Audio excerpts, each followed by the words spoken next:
В эфире новости, в студии Валерия Наумова. Здравствуйте. И вот некоторые темы выпуска. Лесной пожар приблизился к поселку Тюлях Усть-Алданского района. Глава республики сегодня работает в Мирнинском районе. Расскажем, как выступили российские спортсмены в минувшем соревновательном дне Олимпийских игр в Токио.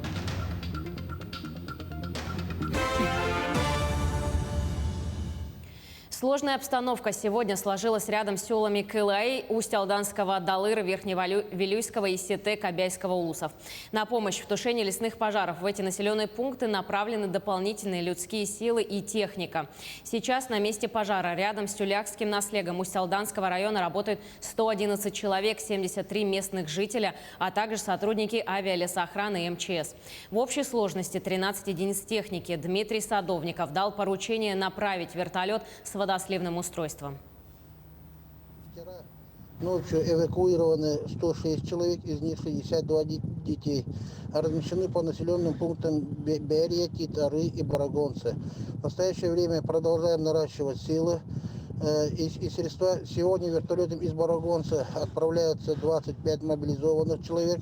И из села Сотенцы и Титары выехали водовозная техника. За сутки лесной пожар передвинулся на 20 километров и вплотную приблизился к поселку. Как отметил замглавы Верхневилюйского района, на особом контроле находится лесопожарная ситуация в Кырыкийском и Далырском наслегах. Мы предпринимаем меры для того, чтобы огонь обошел населенные пункты, добавил Семен Михалев. Чем-то человек еще добавляется. Потому что щитка пожара разросся и уже угрожает другим населенным пунктам. Те наслега тоже выходят.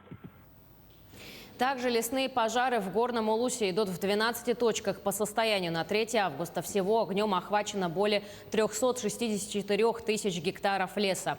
Работы ведутся в 10 лесных пожарах. Для ликвидации очагов пожара на тушении работают 463 человека. Задействовано всего 55 единиц техники, в том числе из тяжелой техники 9 ДТ, 9 МТЗ, 3 ТЛ-4, 2 трала и 3 бульдозера.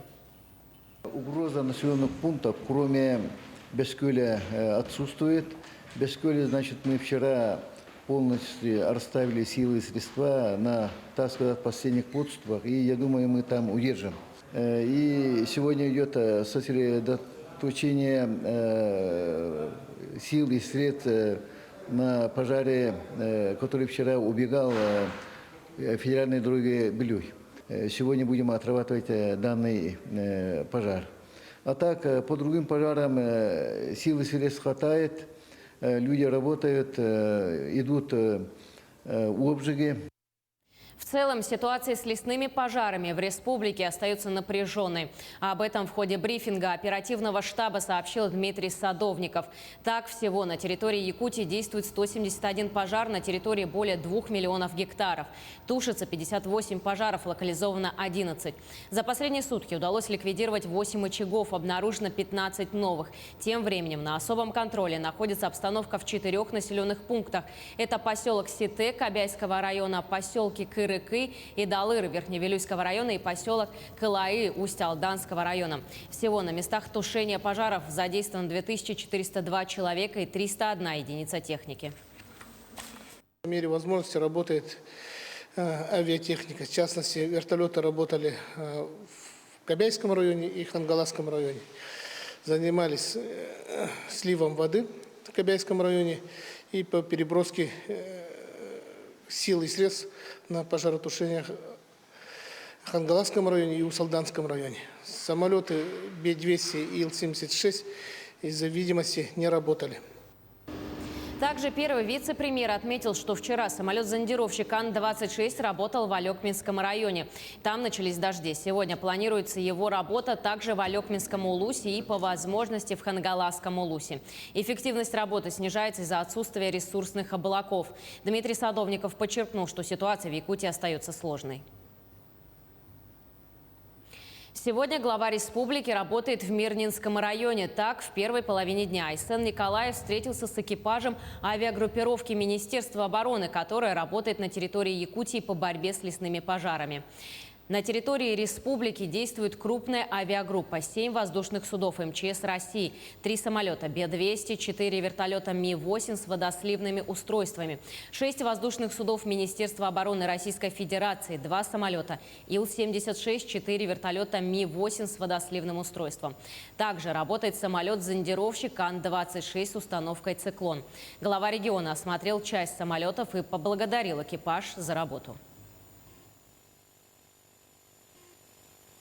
Данным экипажем выполнено 18 вылетов на тушение пожара. Достаточно успешно. Для выполнения данной задачи необходимы условия определенные метеорологические, которые сейчас в данный момент не соответствуют параметрам, поэтому пока мы не можем выполнить данную задачу из условий безопасности полетов. Самолет может стоять с заправленными ВАПами сутки, поэтому мы заправляем самолет для того, чтобы мы могли при необходимости мгновенно среагировать. Также главе республики рассказали о проводимых работах на территории Мирнинского района. По словам летчика-наблюдателя авиалесоохраны, сегодня здесь бушует 3 лесных пожара на общей площади более 196,5 тысяч гектаров. Всего на тушение этих пожаров задействовано более 70 человек и более 10 самолетов, но пока они стоят из-за погоды. Сегодня поставлена задача выполнить полет на Ил-76, конкретно на 26-й пожар авиационный, это Верхневилюйского авиаотделения.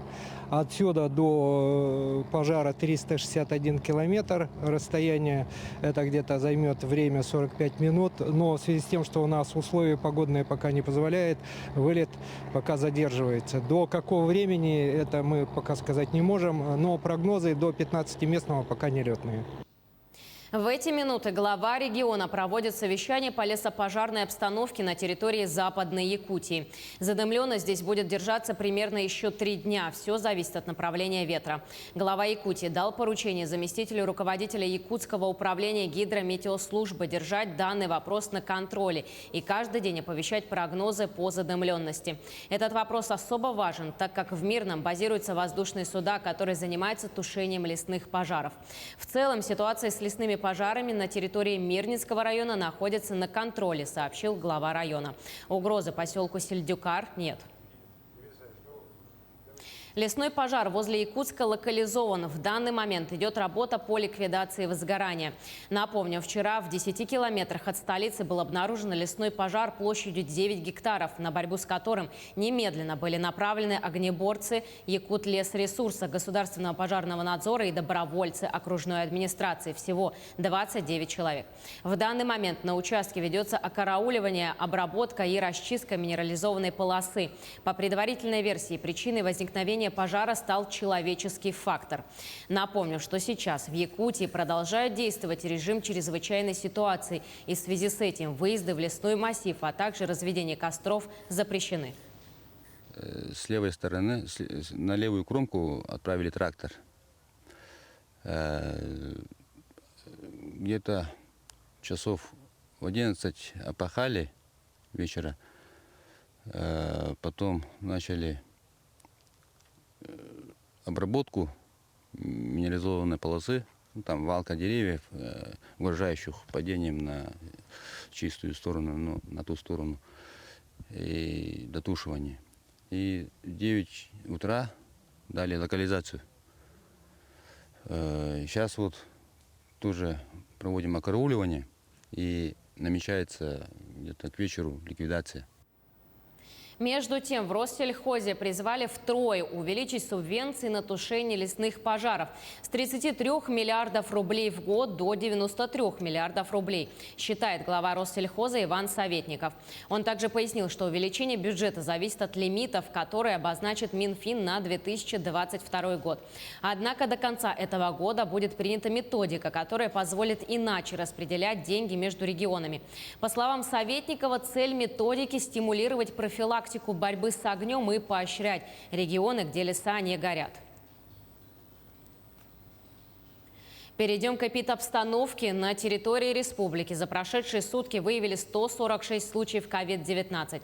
Так, в Якутске зафиксировали 81 случай инфекции. В Мирнинском районе 17 случаев, в Нерюнгринском районе 6, в Намском 5. По 11 заболевших коронавирусом зарегистрировали в Алданском и Усть-Алданском районах, по 2 в Вилюйском, Мегино-Кангаласском, Нюрбинском и Сунтарском районах. Кроме того, в Амгимском, Кобяйском, Ленском, Усть-Майском, Хангаласском, Чурапчинском и Вено-Бытантайском районах обнаружили по 1 случаю.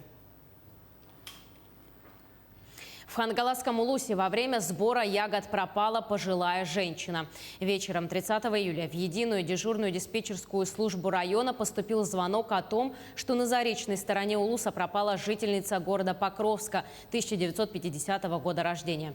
Женщина в составе группы прибыла в Качекатский наслег на сбор голубики. Вечером она не пришла на установленное место сбора, после чего ее спутниками была забита тревога. Пропавшую ищут 5-й день. В первые сутки поиском занимались родственники и сотрудники МВД. Затем подключились спасатели из города Якутска, в том числе кинолог с поисковой собакой. С воскресенья к поискам присоединились добровольцы из города Покровска, села Ой и заречных наслегов Улуса. На данный момент задействовано 59 человек. Так, и еще собирают еще волонтеров. Так, и поиски проведены на 11 квадратных километров.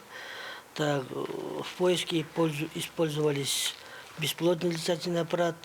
Так, и результатов не дало. Ну, местность там тайга в районе речки Ботма. И там скалистая местность. Там могут быть обрывы, склоны крутые. Сейчас у фермеров республики сезон большого молока. В среднем от одной коровы сельхозработники получают 10-15 литров. В этом году в связи с изменением механизма заготовки молока более 10 хозяйств организовали производственно-обслуживающий кооператив. И сейчас они получают за 1 литр молока 68 рублей. В целом по республике за 7 месяцев текущего года заготовлено более 33 тысяч тонн молока. Это на 13% превышает план. Лидерами заготовки на сегодняшний день считаются Ленский район и город Якутск. Отметим, что на заготовку молока из регионального бюджета выделено 2 миллиарда 862 миллиона рублей. Из них оставшуюся сумму 687 миллионов направят в районы в этом месяце. СПОК это мы организовали для того, чтобы получить государственную поддержку, это субсидию. Субсидия в этом году повысилась, поэтому литр молока сейчас оценивается 71 рубль. Ну, это лучше, чем в те времена. И в нашем СПОК сейчас зарегистрировано 11 человек. Остальные жители, так как получили 35, они не могут быть членами нашего СПОК. Но мы не обращаем на это внимания, как-то все равно свою работу каждый должен делать. К этому часу это все новости. Оставайтесь с нами.